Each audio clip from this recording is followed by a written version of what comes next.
आइए प्रारंभ करते हैं। आज हम लोग एनसीईआरटी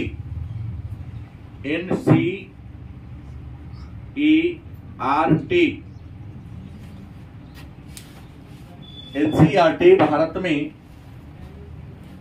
कक्षा 6 से लेकर कक्षा 12 तक के पाठ्यक्रम को तैयार करने वाली एक राष्ट्रीय संस्था है, सरकारी संस्था है। इसका मुख्यालय दिल्ली में है और एनसीईआरटी का पूरा नाम है national council for educational research and training. कक्षा 6 से लेकर कक्षा 12 तक के बच्चों के लिए पाठ्यक्रम को तैयार करने वाली, पाठ्यक्रम को निर्धारित करने वाली एक राष्ट्रीय संस्था है। और एनसीईआरटी ही एक ऐसी प्रकाशक हैं जिनका पुस्तक में हर बात कक्षा 6 हो या कक्षा 12 हो एक प्रकार का होता है। तो हम लोग आज एनसीईआरटी के कक्षा 6 के किस कक्षा 6 के इतिहास के पाठ 1 पर चर्चा करेंगे, जिसका नाम है क्या, कब, कहां और कैसे। क्या का मतलब हो गया किसी व्यक्ति के बारे में, किसी स्थान के बारे में प्रश्न पूछना। कब, कोई घटना घटी तो घटना कब घटी, कहां घटी और घटी तो मतलब क्या, कब, कहां और कैसे शीर्षक से स्पष्ट होता है मानव के जीवन में ऐसी कोई घटना घटी होगी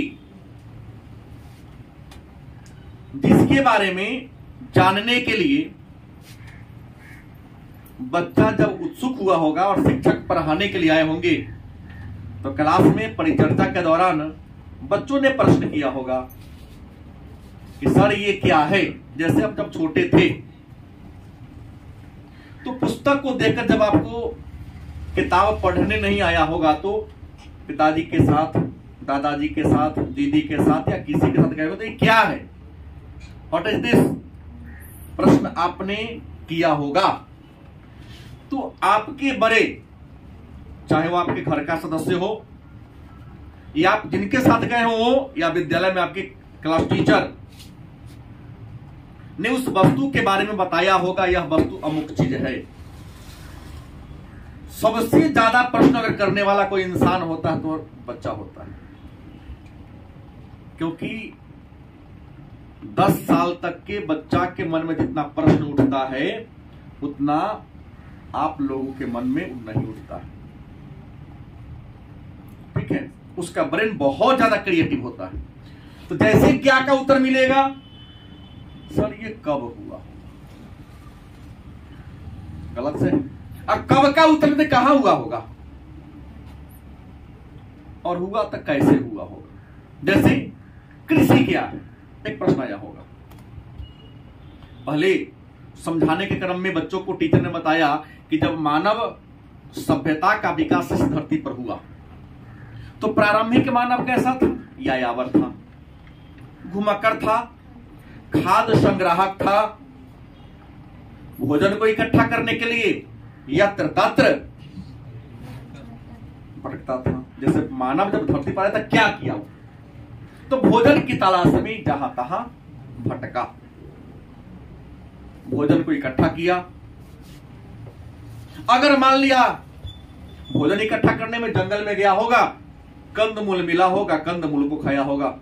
यदि कंदमूल नहीं मिला तो जंगल में जो पशु पक्षी थे उन पशु पक्षी का क्या किया होगा, आखेट किया होगा, शिकार किया होगा और शिकार करके उसे खाया होगा। तो ये पाठ का नाम है पहला प्रश्न करता है कैसे पता लगाएं। पहला प्रश्न करता है कैसे पता लगाएं। कि कल क्या घटी थी। आज तारीख 13 मार्च है 2023, लेकिन 12 मार्च को क्या घटी होगी, 11 मार्च को क्या घटी, 10 मार्च को कौन सी घटना घटी 2023 में, और 10 मार्च 2022 में क्या घटना घटी होगी। अगर इस बात को पता लगाना होगा तो इस बात को पता लगाने के लिए वर्तमान समय में कई साधन हैं। पहला तो आप ले सकते हैं समाचार पत्र, गलती की सही। दूसरा आप सहारा ले सकते हो, आसान है, गूगल का सहारा ले सकते हैं, आसान है। अब रेडियो को घुमाओगे तो नहीं बता पाएगा वो, समाचार पत्र को ढूंढने में घंटों समय व्यतीत हो जाएगा। लेकिन कल क्या घटना घटी, 2 साल पहले क्या घटना घटी, इस बात की जानकारी यदि आपको लेना है तो गूगल के आविष्कार से पहले, गूगल एक सर्च मशीन है, इसके आविष्कार से पहले हम लोग अखबार का सहारा लेते थे, नहीं, पत्र पत्रिका जिसको मैगजीन कहते हैं उसकी सहारा लेते हैं। लेकिन आज तो बड़ी आसानी से हम गूगल का सहारा लेकर कल क्या घटना घटी खोजते हैं, उस तारीख पर जाते हैं और पूरी घटना के बारे में विस्तार से हम जानकारी हासिल कर लेते हैं। तो कैसे पता लगाए, क्या पता लगाए कि कल क्या हुआ, पिछले कल क्या हुआ, 2022 में 13 मार्च को क्या हुआ, 2021 में 13 मार्च को क्या हुआ, 2020 में 13 मार्च को क्या हुआ। तारीख बाई तारीख अगर किसी घटनाक्रम को पता लगाना है तो हमें समाचार पत्र का सहारा लेना पड़ेगा, या वर्तमान विज्ञान के इस युग में गूगल से पहले याहू था कि नहीं था, लेकिन नहीं चल सका, शायद पर भी है लेकिन उसका यूज उतना नहीं किया, लोग उतना नहीं कर पा रहा है। लेते हैं दूसरा प्रश्न आता है कि अतीत के बारे में, अतीत के बारे में हम क्या जान सकते हैं। ये प्रश्न है,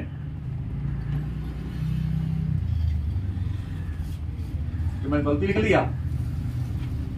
प्रश्न है अतीत के बारे में हम क्या जान सकते हैं। यहां अल्प विराम होना चाहिए थे, प्रश्न बन जाता है कि अतीत के बारे में हम क्या जान सकते हैं। तो अतीत का मतलब होता है, आपको मैं बता दिया हूं, बीता हुआ कल। बीता हुआ कल ही अतीत कहलाता है। तो प्रश्न बच्चा करता है टीचर से कि सर क्या हम अतीत के बारे में, मतलब बीता हुआ कल के बारे में, अर्थात इतिहास के बारे में जान सकते हैं कि मानव सभ्यता का विकास कैसे हुआ, हमारे पूर्वज कैसे थे। गलत सही? तो अतीत के बारे में हम जान सकते हैं। तो बड़ी आसान सा उत्तर है कि हम अतीत के बारे में जान सकते हैं किस विषय को पढ़कर, इतिहास को पढ़कर। गलत सही? विद्वानों का कहना है कि इंसान को परफेक्ट बनना है, पूर्ण नहीं परिपूर्ण बनना है, तो उसे इतिहास का सहारा लेना पड़ेगा। बिना इतिहास के सहारा लिए इंसान अपने अतीत को नहीं जान सकता है, और जब तक इंसान अतीत को नहीं जानेगा वह परिपूर्ण नहीं बन सकता है, क्योंकि अतीत पर ही वर्तमान की नींव टिकी होती है और अतीत पर ही भविष्य का निर्धारण होता है। गलत की सही? तो क्या हम अतीत के बारे में जान सकते हैं? तो हाँ, हम अतीत के बारे में जान सकते हैं। कैसे जान सकते हैं? तो इतिहास को पढ़कर। किसको पढ़कर? इतिहास को पढ़कर जान सकते हैं, क्योंकि हमको इतिहास को पढ़ने से पता चलेगा कि पहले के मानव, आदि मानव क्या खाते थे, कहां रहते थे, क्या पहनते थे, कृषि का विकास कैसे हुआ होगा, आग का विकास कैसे हुआ होगा, नाव का विकास कैसे हुआ होगा, पहिया का विकास कैसे हुआ, जान सकते हैं। कुछ अनुमान लगा के जान सकते हैं और कुछ ऐतिहासिक स्रोतों से पता लगा के जान सकते हैं। गलत कि सही? कुछ अनुमान से लगा सकते हैं, कुछ पुरातत्व की सहायता से। गलत कि सही? अब प्रश्न आया तो मुद्दा कृषि का विकास, बच्चा प्रश्न कर सकता है कि सर कृषि का विकास कैसे हुआ होगा? नहीं तो मानव अपनी भूख की लिप्सा को मिटाने के लिए जंगल से कंदमूल लाया होगा, सामान्य सी बात है। कुछ खाया होगा, कुछ यूं ही फेंक दिया होगा। बार बार उसका ध्यान उस पर गया होगा, नजर पर बाबा टिकाया होगा कि इसका क्या होता है, उसके बीज से अंकुरन पैदा होगा, ऐसा पेड़ बन गया होगा, पुनः वर्षों के बाद फल निकल गया होगा, कृषि का विकास हो गया। नाव की खोज कैसे किया होगा? हो सकता है कि अन्न की तलाश में, भोजन संग्रह के करने के क्रम में किसी नदी को पार करके उस पर गया होगा, उस समय कम पानी रहा होगा, आने के क्रम में नदी में पानी ज्यादा हो गया होगा। अनुमान है, गलत भी मेरा बात हो सकता है, लेकिन संभवतः ऐसा ही हुआ होगा। आ रहा होगा, डूबने लगा और संयोग से लकड़ी नदी में तैर करते आया होगा, उसको पकड़ के नदी को क्या कर गया होगा, पार किया गया होगा। गलत से? या ऐसे ही नदी में देखा होगा लकड़ी बहती जा रही है, जो डूबा हुआ नहीं है। हम गए तो इंसान डूब गया, पत्थर को क्या देखा कि डूब गया, लेकिन लकड़ी तो तैर रहा है।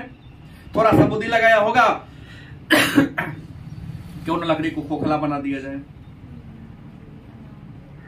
खोखला बना देंगे तो आराम से तो बैठ सकते हैं नदी को पार। तो अतीत के बारे में हम अनुमान लगा के जान सकते हैं। और अतीत के बारे में जानने का दूसरा स्रोत क्या है? पूरा। अब पूरा तत्व क्या है? उम्मीद है सबको अभी तक याद होगा कि पुरातत्व का शाब्दिक अर्थ होता है प्राचीन वस्तु। धरती की खुदाई करने से जो पुराना सामान आपको मिलता है, हमें प्राप्त होता है, उसी पुराना सामान को हम पुरातत्व कहते हैं। और पुरातत्व के बारे में जानकारी देने वाले विद्वान को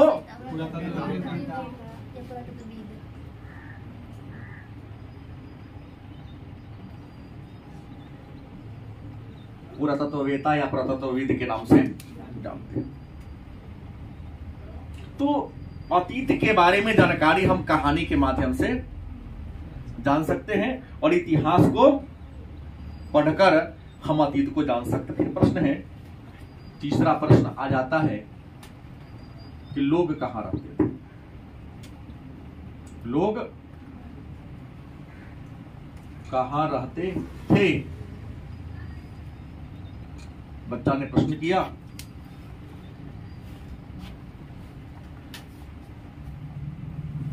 मानव सभ्यता का विकास मैं पढ़ा दिया हूं कि मानव सभ्यता का विकास कहां हुआ था? तो बच्चा प्रश्न कर सकता है आपसे कि लोग, जब मानव सभ्यता का विकास हो तो लोग कहां रहते थे? तो नदी घाटी में लोगों ने रहना शुरू किया तब नवपाषाण काल में। किस काल में? नवपाषाण काल में नदी घाटी में अस्थायी रूप से घर बनाकर रहना शुरू किया। हालांकि नवपाषाण काल से पहले भी मध्य पाषाण काल में या पूरा पाषाण काल में या यूं कहे सीधा पाषाण काल में मानव जंगल में, पहाड़ की गुफाओं में या झील झरना के अगल बगल में रहता था। क्योंकि भोजन करने के बाद इंसान को प्यास बुझाने के लिए पानी, मानव जब खाद्य संग्राहक था, भोजन इकट्ठा करने वाला था, तब भी उसे जल की जरूरत थी। लेकिन जल की जरूरत क्या थी? कम थी। लेकिन जब कृषि का विकास हो गया, अस्थायी रूप से रहने लगा, तो जल की जरूरत क्या हो गई? ज्यादा हो गई। तो ठिकाना ही बना लिया नदी घाटी में। लेकिन पहले के मानव भी पहाड़ की गुफाओं में, घने जंगलों में, लेकिन पहाड़ की गुफा और घने जंगल की तलाश के साथ साथ वो यह भी देखता था कि अगल बगल में जल का स्रोत है या नहीं है। तो लोग कहां रहते थे? नदी घाटी में रहते थे, पहाड़ की गुफाओं में रहते थे, घने जंगलों में रहते थे। इसके साथ साथ नदी झरना के अगल बगल में रहते थे, ताकि जंगल में रहने से जंगल से कंदमूल मिल जाता था। नदी या तालाब के अगल बगल में रहने से प्रश्न कर सकता है कि भाई नदी घाटी में ही क्यों रहा, इंसान जंगल में ही क्यों रहा, तालाब के अगल बगल में ही अपना ठिकाना क्यों बनाया? तो सबका उत्तर है भाई जंगल में इसलिए रहा कि जंगल में पहले के लोग खाद्य संग्राहक थे, कंदमूल मिल जाता था, उसे खाने के लिए क्या मिल जाता था? कंदमूल ना मिला तो जानवर मिल गया, उसको मार के खा लिया। तालाब के किनारे इसलिए रहा कि जंगल में कुछ ना मिले तो मछली का सिक को तो पकड़ सकते हैं ना। जल में तो कई प्रकार के जीव रहते हैं, तो जलीय जीव को आहार बनाकर अपना पेट पाल सके। नदी घाटी में बाद में इसलिए रह गया कि मछली भी मिल गया, पीने के लिए पानी भी मिल गया, घर बनाने के लिए गीली मिट्टी भी मिल गया, उपजाऊ भूमि भी मिल गया। फिर प्रश्न है, बच्चा प्रश्न करता है कि लोग यात्रा क्यों करते हैं?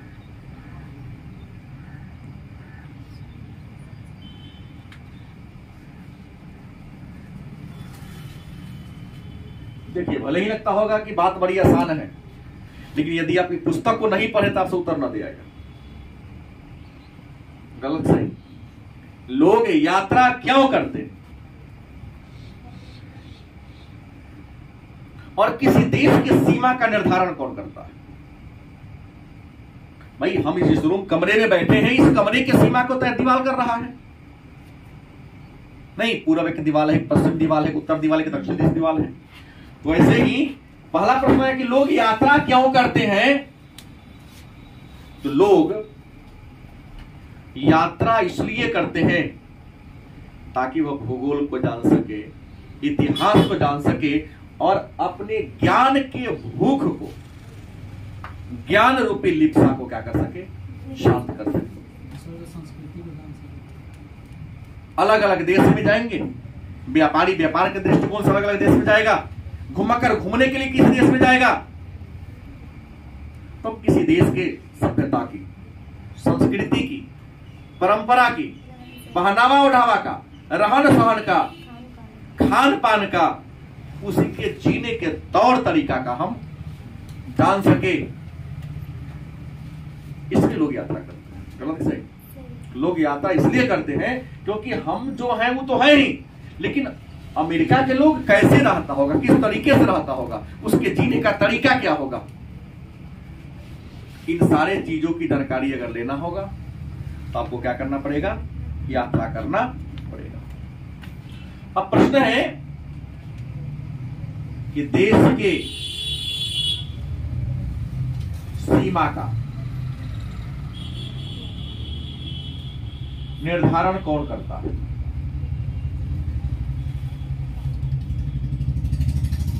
तो किसी भी देश की सीमा का निर्धारण, कोई भी छोटा छोटा देश हो या बड़ा से बड़ा देश हो, किसी देश की सीमा का निर्धारण पहाड़, पर्वत, समुद्र, मतलब पहाड़ के द्वारा, समुद्र के द्वारा, प्रकृति के द्वारा बनाए गए जो प्रतिरूप हैं। प्रकृति ने पहाड़ को बनाया, प्रकृति ने पठार को बनाया, प्रकृति ने मैदान को बनाया, प्रकृति ने सागर महासागर को बनाया। तो सागर महासागर, झील झरना, पहाड़ पठार किसी देश के सीमा का निर्धारण करते हैं। जैसे भारत की हम बात कर लें, अन्य देश को छोड़ दिए थे, भारत की सीमा की बात करते हैं तो भारत के उत्तर में हिमालय पर्वतमाला है। गलत कि सही? सही। भारत के दक्षिण की बात करते हैं, हिंद महासागर है। भारत के पूरब की बात करते हैं तो बंगाल की खाड़ी है। भारत के पश्चिम की बात करते हैं, अरब सागर। सही बात है। अब सवाल है कि देश के नाम की बात करता है, किसकी बात करते हैं? देश का नाम।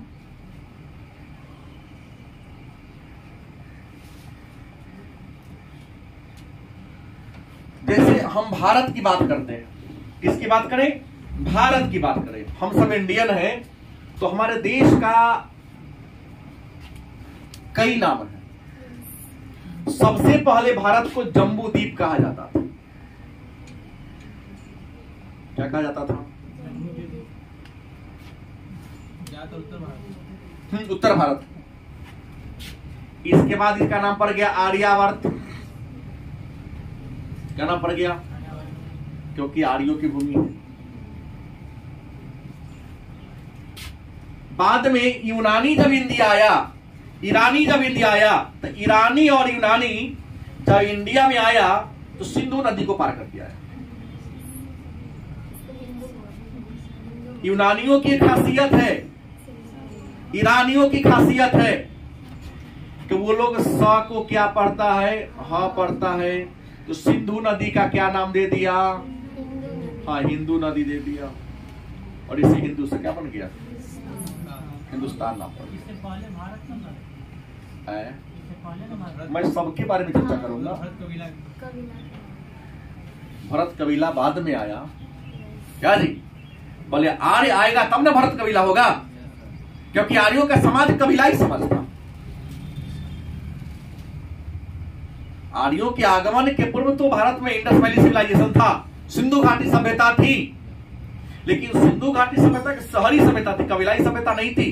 एक नगरीय सभ्यता, सभ्य और सुसंस्कृत सभ्यता थी। लेकिन सिंधु घाटी सभ्यता के पतन के बाद जो सभ्यता आई वह सुसंस्कृत सभ्यता नहीं थी, उतनी विकसित सभ्यता नहीं थी। लोग पशुपालक थे। क्या जी? वैदिक काल के आर्यों का मुख्य व्यवसाय पशुपालन था। उत्तर वैदिक काल में के मुख्य हो गया कृषि। तो पशुपालक का जीवन उतना सभ्य नहीं होता है। पशुपालक का जीवन आप मान सकते हो यायावर जैसा होता है कि जहां पशु को चारा मिलेगा वहां रहेगा, चारा की समाप्ति हो गई, अन्य जगह पर क्या करेगा? वहां चला जाएगा। यह बात भी तय है। तो प्रश्न है, जम्बूद्वीप, आर्यावर्त, जो कि आर्यों का देश था, ईरानी कर दे? गलत सही? ईरानी को तुर्क भी कह दे? ईरानी रहने दो, ईरानी से चलने दो, तो दूसरा नाम आ जाएगा। या यूनानी लेके चले, नाम क्या दिया? सिंधु को हिंदू कहा, हिंदू से क्या पड़ गया? हिंदुस्तान। लेकिन यहां में तुर्क भी ले सकते हैं। ऑप्शन रहेगा मुसलमान, तो मुसलमान भी ले सकते हैं। लेकिन यूनानी आया तो यूनानी ने अंग्रेजी में इसी हिंदुस्तान को क्या कह दिया? इंडिया कह दिया। क्या कह दिया? इंडिया कह दिया। बाद में आर्यों के आगमन के बाद हमारा समाज कबीलाई था और हमेशा एक कबीला के लोग दूसरे कबीला से लड़ते झगड़ते रहते थे। इस लड़ाई में लड़ाई झगड़ा का मूल कारण था गाय की चोरी। गाय की लोग खोज करता था, जिसके लिए गवेष्टि शब्द का यूज किया जाता था। गाय की खोज करने के क्रम में जौना के कबीला में उसका गाय मिलता, उस कबीला से लगातार युद्ध होता। तो एक कबीला का लोग दूसरे कबीला से लड़ाई झगड़ा करता था। इस लड़ाई झगड़ा करने के क्रम में एक बात हुई। कहोगे सर बात क्या हुई? तो लड़ाई झगड़ा करने के क्रम में एक बार हर कबीला का एक गुरु होता था, जैसे हर कबीला का एक राजा होता था। राजा का पद वंशानुगत था, लेकिन राजा पर नियंत्रण करने वाली संस्था थी जिसका नाम था सभा और समिति। सभा वरिष्ठ लोगों का समूह था, समिति आम जनता की थी और समिति के अध्यक्ष को ईशान कहा जाता था।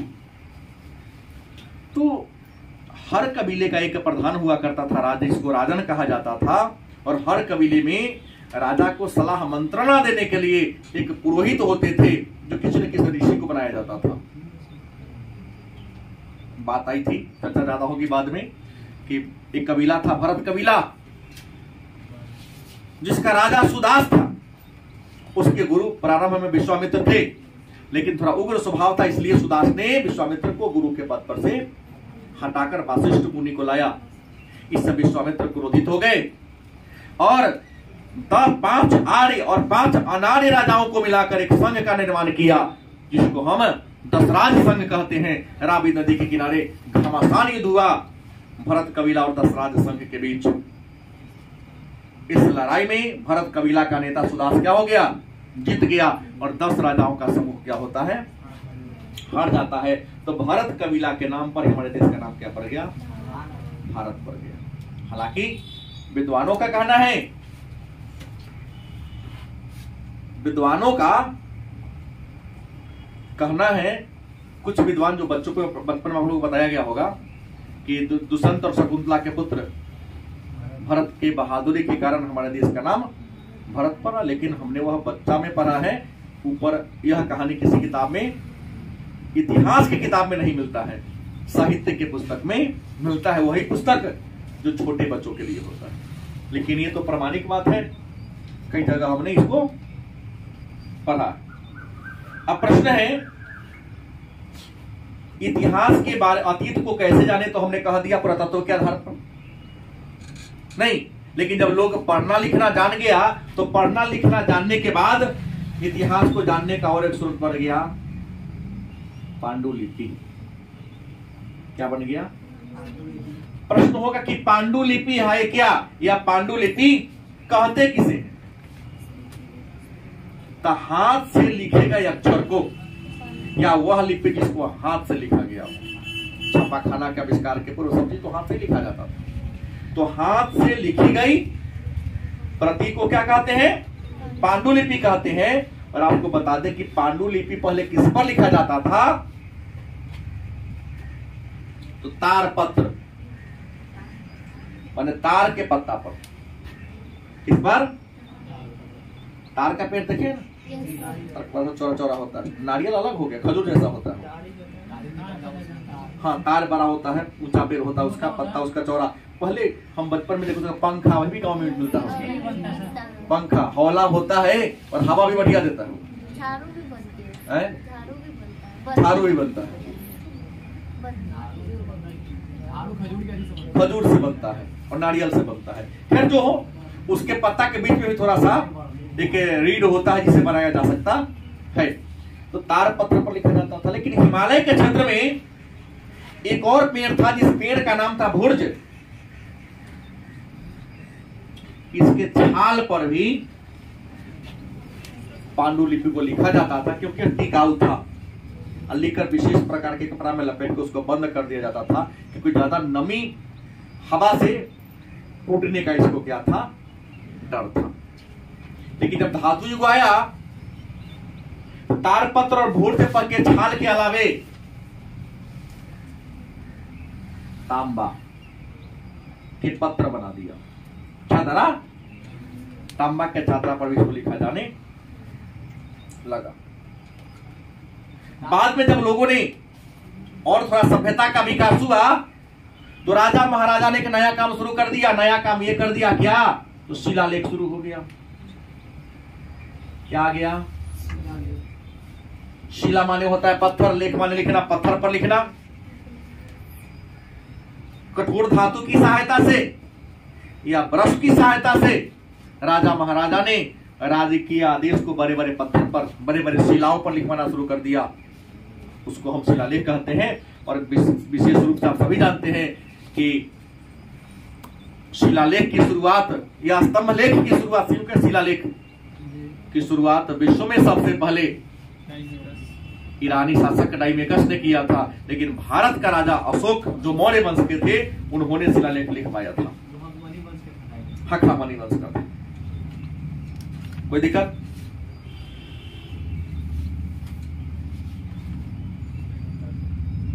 अब प्रश्न है, शिलालेख जान गए, पांडुलिपि जान गए, पांडुलिपि कहां लिखा जाता था इसको भी हम जान गए। तो प्रश्न तिथियों का मतलब क्या होता है? लास्ट टॉपिक आ जाता है आपके सामने।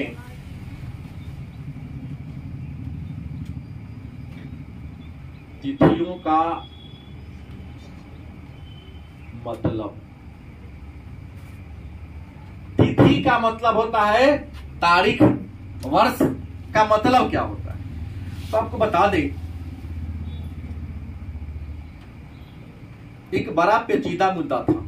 जब मानव सभ्यता का विकास हुआ, तो पिछले क्लास में हमने चर्चा किया था कि शायद 30 लाख वर्ष पहले मानव सभ्यता अस्तित्व में आया।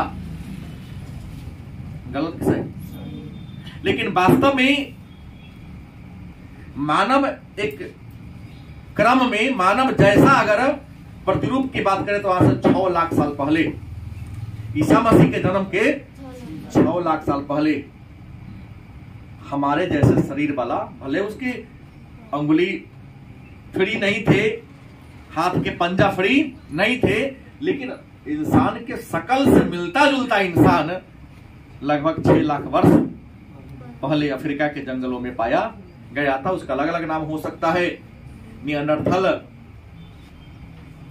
होमो इरेक्टस, ऑस्ट्रेलोपिथेकस, सबका जहां से जिसका जो जीवाश्म मिला, जिसकी जो हड्डी जहां से मिली, जगह के नाम पर उसका नामकरण कर दिया गया। तो मुद्दे बात की, लेकिन तिथि का निर्धारण कैसे करते हैं? तो तिथि का निर्धारण माने समय का निर्धारण बड़ा एक पेचीदा बात है। तो समय के निर्धारण के बारे में 2 प्रकार की बात इतिहास के पन्नों में आप लोगों ने पढ़ा होगा। एक पढ़ा होगा, कहीं कहीं सीधे ईस्वी लिख देता है, और कहीं कहीं ईसा पूर्व लिख देता है। ईस्वी को एडी और ईसा पूर्व को बीसी, हाँ, एनो डोमिनो। या प्रश्न आपके मन में होगा कि सर ये ईसा पूर्व और ईस्वी सन में डिफरेंस क्या है, अंतर क्या है, इस बात की चर्चा कर लिया जाए। और एक मुद्दे की बात आती है कि बच्चा यहां पर आके फंसिए जाता है कि सर उल्टा के ना गिना रहा। देखिए, तिथि की गणना हमने यहां से शुरू किया, यहां से तिथि की गणना हमने यहां से क्या किया, शुरू किया, ऊपर की ओर चलते आ रहे थे। 1, 2, 500, 1000, 50,000 लगातार बढ़ते आ रहा था। इसी बढ़ने के क्रम में एक समय आया, यहां एक जगह आया जहां पर एक महापुरुष का जन्म हुआ। क्या हुआ? एक महापुरुष का जन्म होता है। उस महापुरुष का नाम है ईसा मसीह। नाम जरूर सुने होंगे, पढ़े भी हैं, जिन्होंने ईसाई धर्म की क्या किया था, स्थापना किया था। तो ईसा मसीह का जन्म हुआ था। तो ईसा मसीह के जन्म के पहले भी तिथि था, समय था, वर्ष था, लेकिन गणना बड़ा लंबा हो गया था। इसी गणना को आसान करने के लिए हमारे विद्वानों ने, इतिहासकारों ने समय को 2 भाग में बांट दिया। कितने भागों में? एक समय जो ईसा मसीह के जन्म के पहले घटा, ईसा मसीह के जन्म के पहले घटा, इसे जो नीचे वाला समय था उसका नाम दे दिया ईसा पूर्व, मतलब बीसी, बिफोर क्राइस्ट। नहीं, और इससे जो ऊपर ईसा मसीह के जन्म के बाद जो घटना घटी उसका नाम रख दिया ईस्वी सन, एडी, एनो डोमिनी, ये नाम रख दिया। अब फिर यहां से गिनाएगा, गिनाते तो आ गया, जैसे हम यहां लंबा कर दिए हैं वो छोड़ रहा हूं समझाने के लिए। 1, 2, 3, 4, 5, 6, 7, 8, 9, 10, 11, 12। फिर यहां के बाद चलेगा क्या? 1, 2, 3, 4, 5, 6, 7। नहीं, अब बता रहा हूं मैं, सही लिखा, मैं क्या लिखा? सही लिखा। अब क्या होता है, उल्टा सीधा की बातें लीजिए। तो ईसा मसीह के जन्म के पहले जो घटना घटी, नीचे जो घटी, उसको क्या कहते हैं? बीसी। और ईसा मसीह के बाद जो हुआ उसको हम क्या कहते हैं? अब उल्टा गिना होगा, इधर से 1, 2 गिनाई आ रहा था, यहाँ 12 तक गिना गया होगा, मान लो, तब 12 के बाद 0 होगा, तब 1, 2 होगा। अगर यहाँ 1 लिखेंगे तो यहाँ हमको 12 लाना पड़ेगा, तब तो ठीक है लिखे हैं 1, 2, 3, 4, यहाँ ठीक तो लिखे जाता, ऊपर बढ़ते जा रहा है। यहाँ ब्रेक लग गया, पूरे यहाँ से 1, 2 हो गया। 12 की जगह पे 1 रखेंगे तब जो बड़ा संख्या नीचे आएगा और छोटा संख्या 0 के बगल में रहेगा। सुनिए ना बात, हम वही सिद्ध करके दिखाऊंगा, मैं सही कह रहा हूँ।